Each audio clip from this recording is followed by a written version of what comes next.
वंदन करण्याचा आजचा दिवस, त्यांच्या उपकारांना उत्तरायणाचा आजचा दिवस। कर चले हम फिदा जानतन साथियों, कर चले हम फिदा जानतन साथियों, अब तुम्हारे हवाले वतन साथियों, असं म्हणत हसत मृत्यूला आलिंगन देणारी माणसं। स्वराज्य स्वराज्य हा माझा जन्मसिद्ध हक्क आहे आणि तो मी मिळवणारच, अशी शिव गर्जना करणारे लोक मान्य ठेव।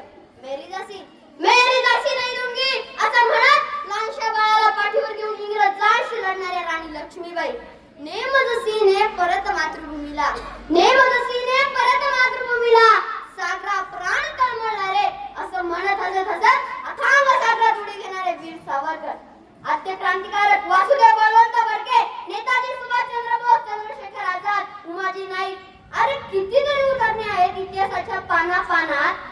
सोनेरी अक्षरांनी लिहिलेल्या या वीरांच्या कथा सदैव प्रेरणा देतात, मानवी जीवनाला संजीवनी देतात। 15 ऑगस्ट 1947 पासून 77 वर्ष पूर्ण झाली या स्वातंत्र्याला।